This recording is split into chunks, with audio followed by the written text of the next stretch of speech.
Signal. Signal gasoline. Yes, Signal gasoline is the new gasoline you can prove is superior.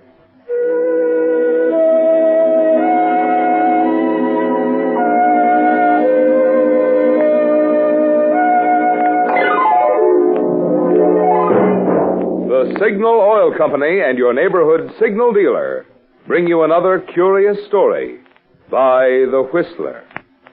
Tonight, The House on Sycamore Road.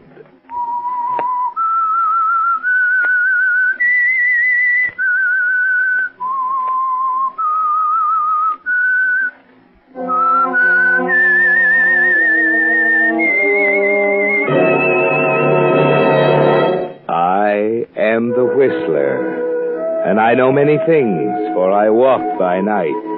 I know many strange tales hidden in the hearts of men and women who have stepped into the shadows. Yes, I know the nameless terrors of which they dare not speak.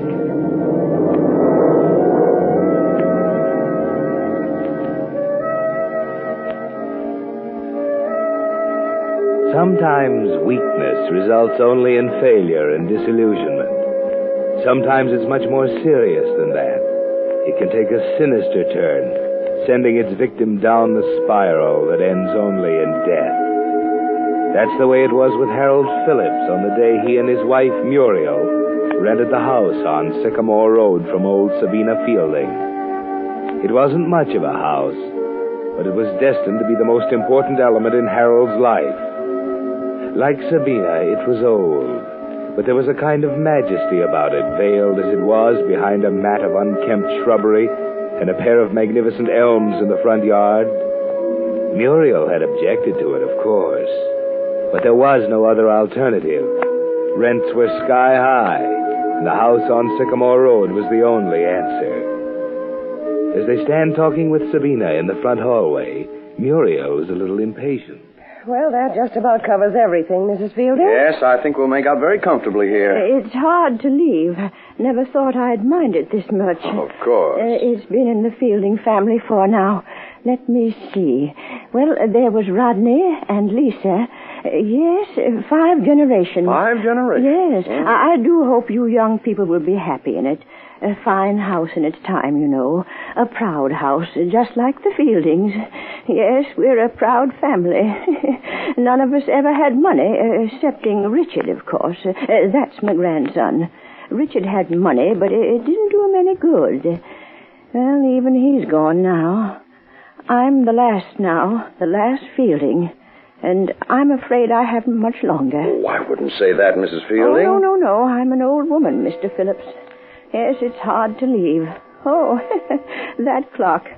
I can remember when my daddy bought it. Let me see now. Was that 68 or 69? Mrs. Fielding, Harold will be glad to drive you into town. 68 or 69? Oh, yes.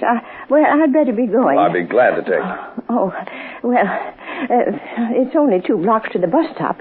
I can still walk that far without any trouble. I really think it'll be easier for you now, having just one room in town, and you'll be closer to everything. Yes, so I'm told. Are you sure now you don't want me to drive you? Oh, you're very kind, and I do like to see that in young people. But I can manage, thank you. Well, goodbye, Mrs. Phillips. Goodbye. I know you'll be happy here. I'm sure of it, Mrs. Fielding. Goodbye. Goodbye, young man. Young people, she says. We'll be very happy. Heaven's sakes, Muriel, she'll hear you. I could scream my head off in here and she wouldn't hear me. Come to think of it, screaming wouldn't be a bad idea. Will you quit it? That old crone is probably laughing herself silly right now after palming off this old barn on us. But, Muriel, you know as well as I do it's the best we can do right now. Where have I heard that before? Well, I'm getting sick of it, Harold Phillips. I'm getting fed up with shabby substitutes. Well, I've got a job. I don't know what else you want. Classified advertisements on a stupid hometown paper. What kind of a job is that? Well, it's the best I can do, and this house is the best I can do. You may as well make up your mind. I know. I've been through all that before. But I'm not getting reconciled to it. You can make up your mind to that. Anything else? Yes, you. I can't say it's very inspiring, living in a moth-eaten shanty with an ink-stained nobody. Muriel. And this flock of antiques. That old clock she's so proud of. Listen to it. If you think I'm going to sit here day after day with that thing ticking in my ears... What's got into you anyway? I'm fed up, that's what. Now what are you doing? I'm going to stop this clock. Any objections? Will you be reasonable? Will you shut up? Where's the catch on this thing? Oh, look out, you'll knock it over. All right, so I'll knock it over. Oh, now look what you've done. Harold. You hadn't lost your temper again. Harold, look. Why, what in the world? Look at all that money. Just look at it. Stuffed away in back of the clock. Hundreds. Thousands. Harold. Oh, Harold, darling.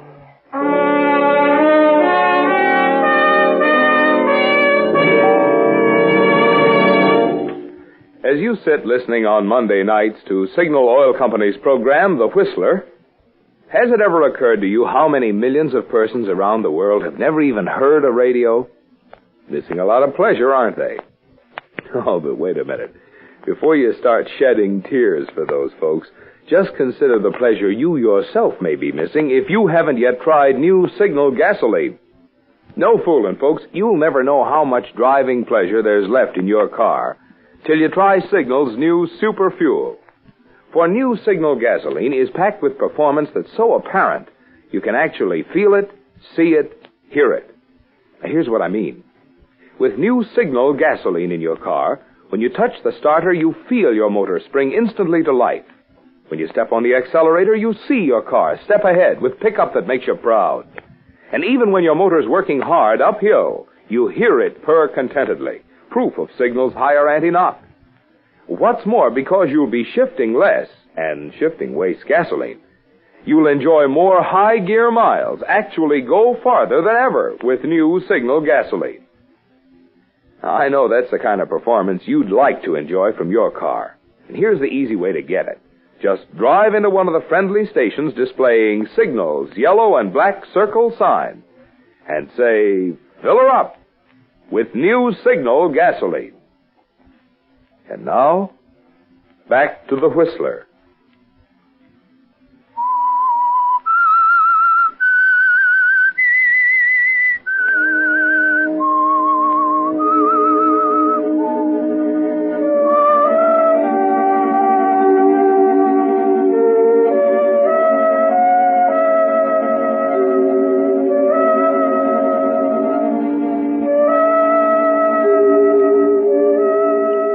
Almost like a dream, isn't it, Harold? You and Muriel kneeling on the floor of Sabina Fielding's old house, literally surrounded with the money that spilled from the old clock. Muriel's in seventh heaven, as you counted. She even called you darling, didn't she? You work automatically, sorting the bills, 20s, 10s, 5s, into small, neat heaps on the scarred hardwood floor. How much is it, dear? How much altogether? Wait, let me finish. I simply can't believe it. 80. It's like a dream. 90.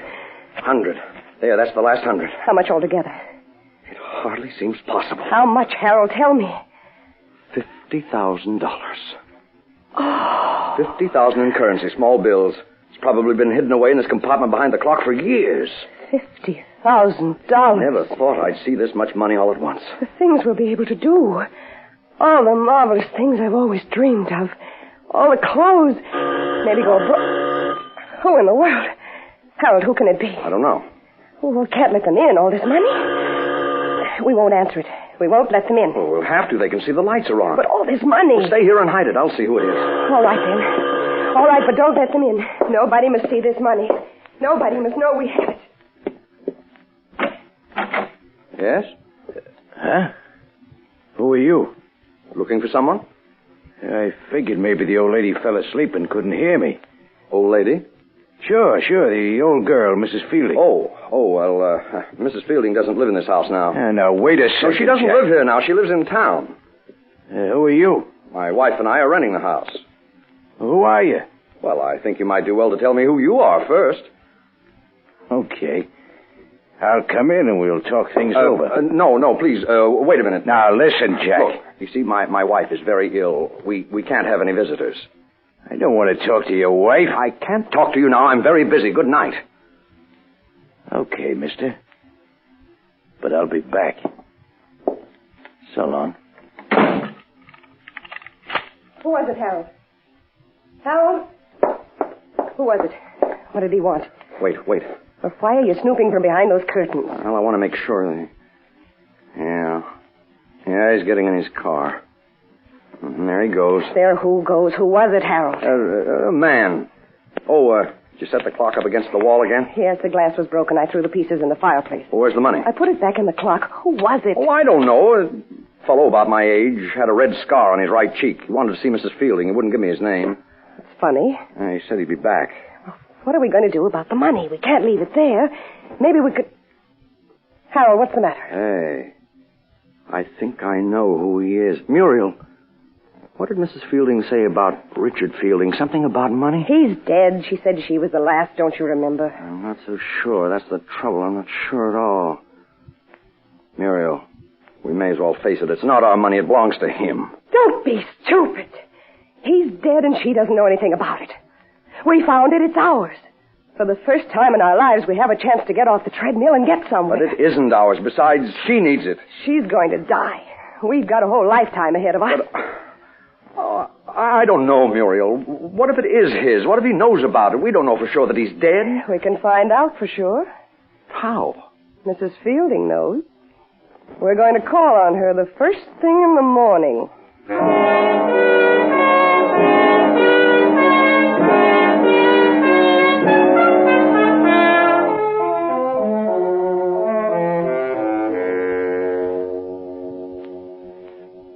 It's quite a problem, isn't it, Harold? You know it's wrong to take this money, but $50,000 is enough to set you staggering.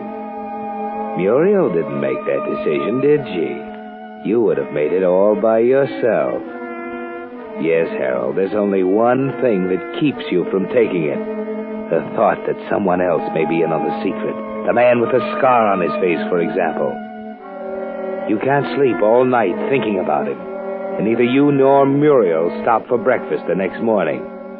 At 9 o'clock, you're both talking to Sabina Fielding in her furnished room in town.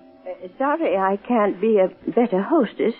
Feeling mighty poorly. Oh, I'm sorry, Mrs. Fielding. We just thought we'd drop by and see if you were settled yet. Oh, well, thank you. Thank you. You're so kind. I'm really very happy you came. I don't get many visitors, you know. No one cares much about an old woman. Of course, we don't want to tire you. Oh, fiddlesticks. You're a little like part of the family now, living in my house. You do like my house, don't you? Oh, we're in love with it, Mrs. Fielding. It's a lovely old place. Oh, I'm so glad. You see, I didn't want it to go to anyone who wouldn't understand it. Houses are like people, you know. They have to be understood. Not everybody understands my house. It certainly has atmosphere. That clock is a beautiful thing, isn't it? Oh, you like it? It's always been my favorite. I'm happy you like it. I guess you understand my clock, too. Richard always wanted it, but he didn't understand it, so I never gave it to him. Why did he want it, Mrs. Fielding? I never knew. Richard and I never got on together. Always said he had bad blood in him. Oh, he could have been such a nice boy. Handsome and strong. Until the accident, at least. Accident? Yes. He was never the same after the accident. He had it coming, though, Richard had. There was bad blood in him. I don't like to talk about my grandson. Do you ever hear from him? I don't want to talk any more about him. No, not anymore. Would you have some tea? It's a little early. I wish you'd tell us about Richard. Have you any idea... Muriel, I'm afraid Mrs. Fielding's tired. We'd better be going. But I'm sorry to be this way. Now, perhaps some other time, when I'm feeling better. Yes, of course. Come along, Muriel.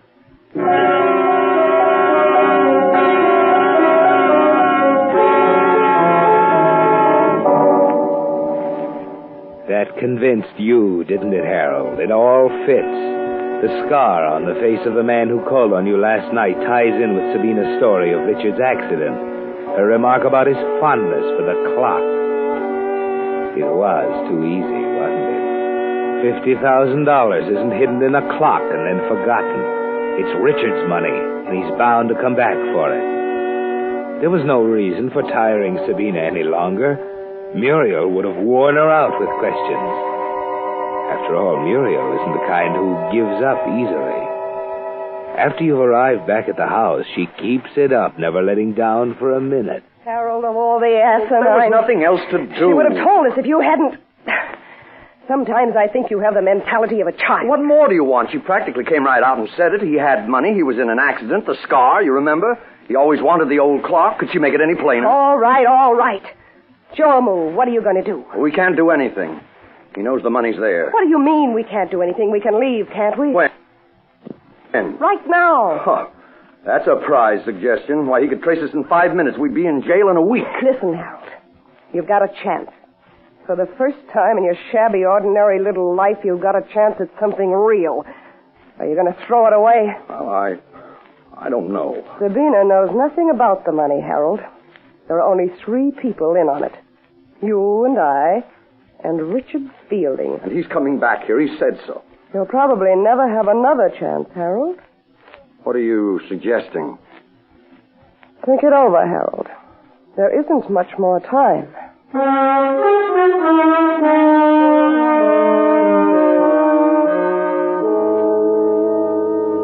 Yes, think it over, Harold. Is she right?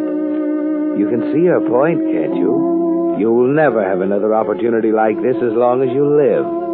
Just more of the same, day after day. Thousands more classified advertisements. Scrimping, pinching pennies, trying to make $5 do the work of 10. And only Richard Fielding stands between you and everything you ever wished for. Only Richard Fielding. Well, what's that? Someone's at the door. It's too late. He's come back. Well, what are you waiting for? Let him in. Huh? He's getting impatient, Harold. Let him in. But he's come for the money. Why, Harold, what's the matter? You said it belonged to him. I don't know, Muriel. Nothing else we can do, is there? We can't take it. You said so. We'd be traced. Oh, no, you're right. He can't take it away. It's the only chance we'll ever have. There's no other way, Harold. Or is there? Why, what do you mean, Muriel? He might be difficult, Harold. There's the poker beside the fireplace. No, I couldn't. All right. Give the money back to him. But it's mine. He can't. Harold, get hold of yourself. Muriel. Harold, get the poker. Yes, Muriel. The poker.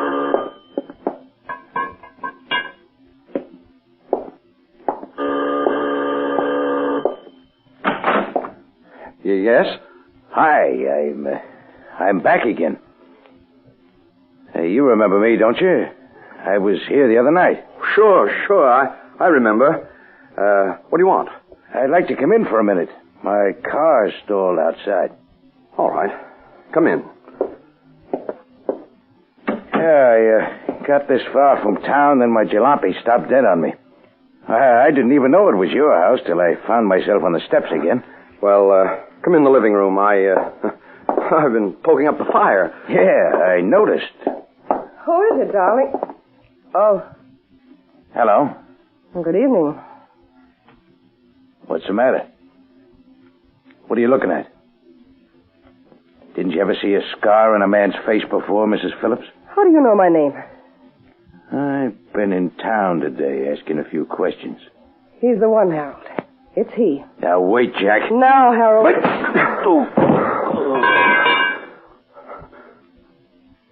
The poker, Harold. Pick it up. I think I'm going to be sick. Pick the poker up. Put it back where it belongs. I've killed him. I've killed a man. Harold, stop it. Get control of yourself. I'm going to be sick. Stop it. I don't feel any better than you do, but it's done now. We've got to go through with it. I've killed him. Maybe you haven't. You better see. No, I can't. You've got to, Harold. Think of all that money. He's out of the way now. We don't have to worry. See if he's dead. Well? Yes. Yes, he is. Go through his pockets. Oh, I can't. You've got to. See if he had a gun. His identification. Here's an automatic and a shoulder holster. You see? He would have killed us. And a wallet. $15 in it. That's all. It has to be more than that. His identification. Oh, there's nothing else in it, Muriel. Handkerchief in this pocket. There's nothing in this. Nothing here. And that's all. Well, we've got to get rid of him. Rid of him? We can't leave him here. Take him out to his car. It's stalled. That was just an excuse to get in here. Where are those chains? Chains? The ones you had in the car, are they still there? Oh, yes, I think so. All right. Weight his body down with them and we'll drop him in the river. We can leave his car somewhere. They'll never trace him. No identification. And then what? And then we can take our own sweet time. You can give notice at the Express in the morning and we'll leave town in a couple of weeks. You can say you've got another job. But the money? Don't worry about it. There's no one left to talk, is there?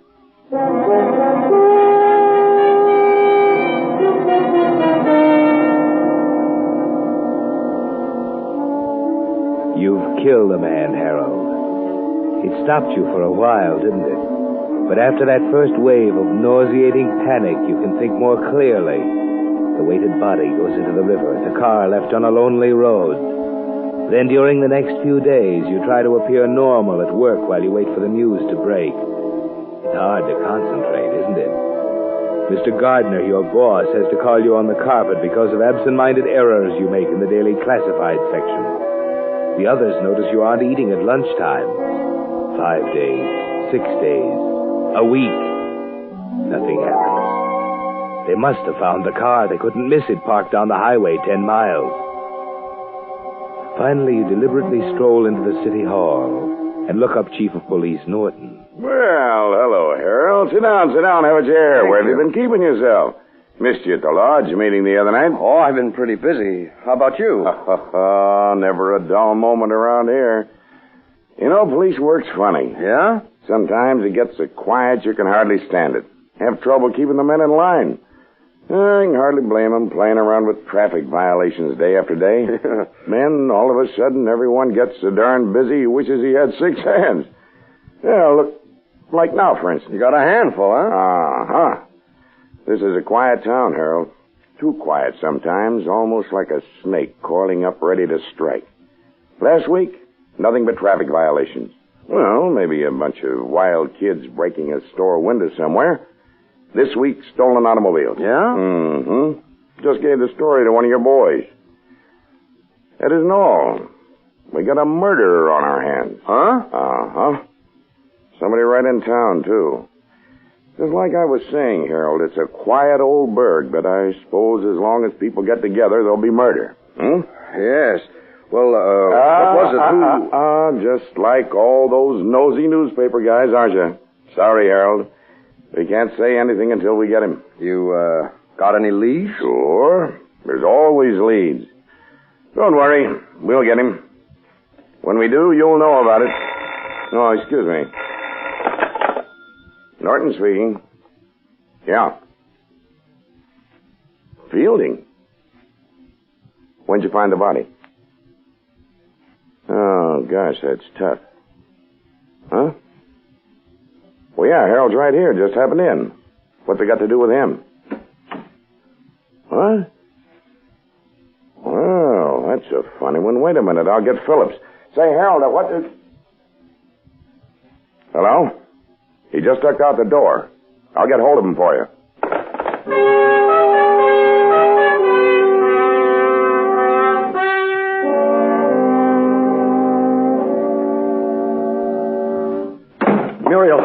Muriel! Harold, what on earth? What's wrong? Don't ask questions. We've got to get out of here. What's happened? Norton's found out about Fielding. They found the body. What? Hurry. We've got to get away from here before he comes out here.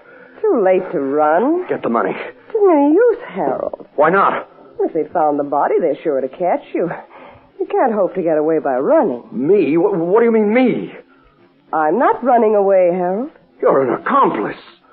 You think so? Well, you're just as guilty as I am. Why, if you hadn't been so... Oh, no, you don't. It's your word against mine. I had nothing to do with it. You had everything to do with it. I told you I was tired of being married to a failure. You failed again, Harold.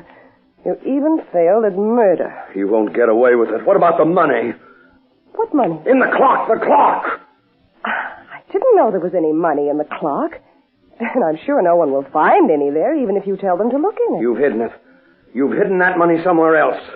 Have I, darling? You're going to take it all for yourself when you're rid of me. That's why you said there was no hurry. You planned it this way, didn't you? Perhaps. Well, you won't get away with it, Muriel. You won't. I don't know how you can stop me at this point, darling. You see? That's Chief Norton at the door now. I watched him drive up outside while we were talking. Better let him in. Oh, no. Not until I've taken care of you first. No. Hal, no. Oh, I didn't get rid of Fielding's gun, you see. Hal, no. Please. Please, I didn't mean anything I said. Hal!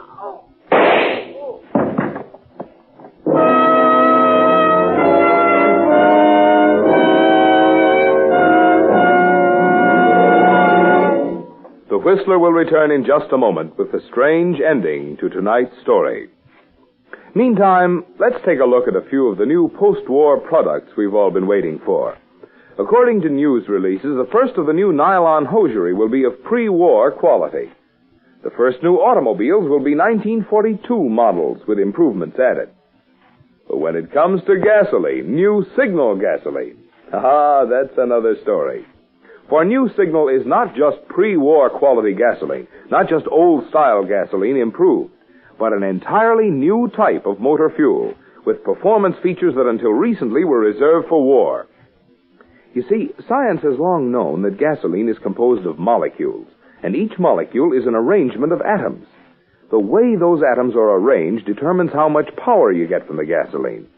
Well, in old-style gasolines, the molecules were left just as nature made them.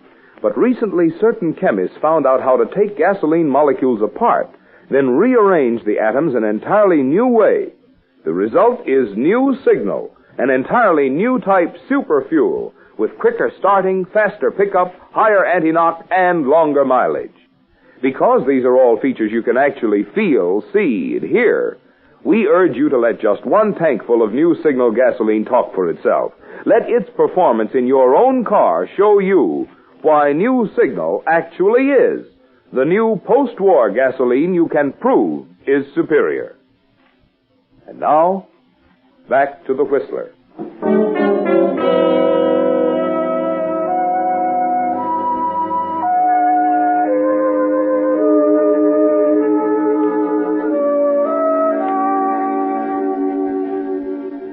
It was too late to do anything else, wasn't it, Harold? Too late to do anything but get even.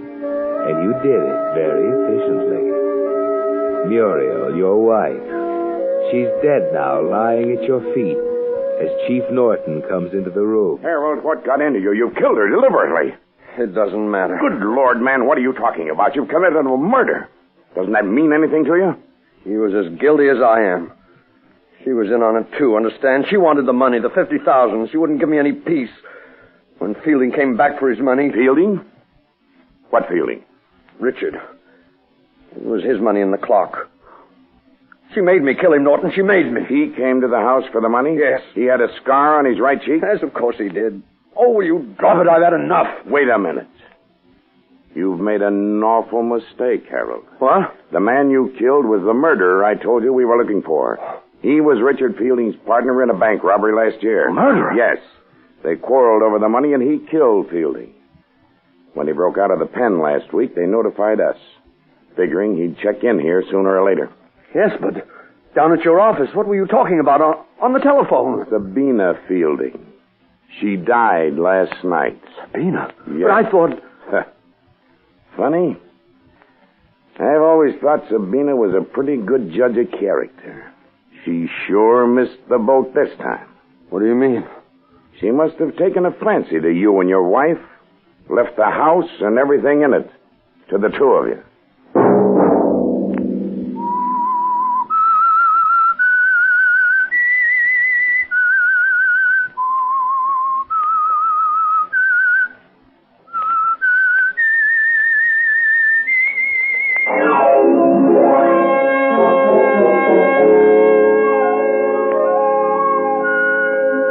Next Monday at 9 o'clock, The Whistler will bring you another strange tale. The Whistler is broadcast for your entertainment by the marketers of Signal gasoline and motor oil and fine quality automotive accessories, and by your neighborhood Signal dealer. This program produced by George W. Allen, with tonight's story by Leslie Edgley, Music by Wilbur Hatch is transmitted to our troops overseas by the Armed Forces Radio Service. This is Marvin Miller speaking and suggesting that you try New Signal, the new gasoline you can prove is superior. This is CBS, the Columbia Broadcasting System.